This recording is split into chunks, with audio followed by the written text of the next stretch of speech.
আলাইকুম। আশা করি সবাই ভালো আছেন, সুস্থ আছেন। আমি দোয়া করি সবাই ভালো থাকেন, সুস্থ থাকেন। আর আমরা প্রবাসে যারা আছে, যে যে নিয়ত আছে আল্লাহ যেন আশা পূর্ণ করে, দোয়া করবেন। সবাই যেন সুস্থ রাখে, ভালো রাখে। মায়ের সন্তান যেন মায়ের বুকে ফিরে যেতে পারে, ছেলে সন্তানের সামনে যেতে পারে। আল্লাহ যেন সবাই শরীর স্বাস্থ্য ভালো রাখে, এটা দোয়া করবেন। আমরা দোয়া করবেন, সবাই দোয়া করবেন, দোয়া করি। আর কি বলবো, যে বিদেশ আছে টাকা পয়সা মানুষের ঋণ দিমু কিভাবে, কিভাবে নিজে খামু, কিভাবে থাকবো, কিভাবে বাড়িঘর করবো, কিভাবে ছেলে সন্তান মানুষ করবো।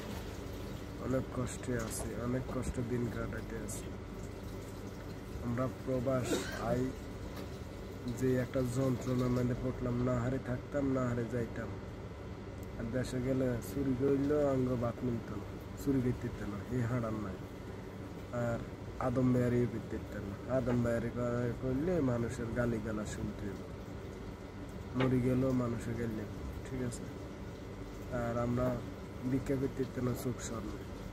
আমরা কব তারা প্রবাস থেকে আসছে। আসলে প্রবাসে কিভাবে দিন কাটাইছে, কিভাবে দিন গেছে, এটা ওই যারা প্রবাস নামের জেলখানাতে আছে তারা বুঝছে কি যে কষ্ট। তো দেশের মানুষ তো বুঝবে না কষ্টটা, ফ্যামিলি বুঝবে না, কেউ বুঝবে না দুনিয়ার উপরে, বুঝতে চেষ্টা করবে না, ঠিক আছে।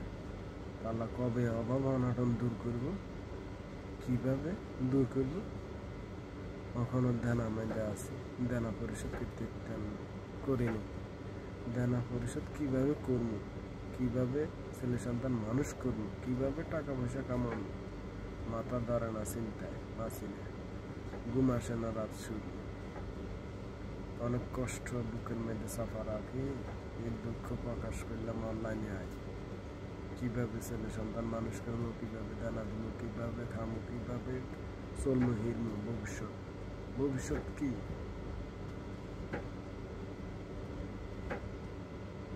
কি করবো। না হারে থাকতাম, না হারে যাইতাম, এমন পর্যায়ে দেওয়া করছে। তবে আপনাদের কাছে এটা দোয়া করি, বেশি বেশি দোয়া করবেন। যারা প্রবাস নামের জেলখানাতে আছে, আল্লাহ যেন সবাই সুস্থ রাখে, ভালো রাখে, কাজ কাম যেন করতে পারে, টাকা পয়সা যেন কামাইতে পারে, মায়ের সন্তান মায়ের বুকে যেন ফিরে যেতে পারে। সব আল্লাহ দোয়া করবেন, সবার মনের বাসনা পূরণ করতে যেন পারে, সব আল্লাহ দোয়া করবেন। সারা উম্মত আল্লাহ সব প্রবাসীর দোয়া করবেন, ভালো থাকে, সুস্থ থাকেন, আমার আশাবাদী। আসসালামু আলাইকুম।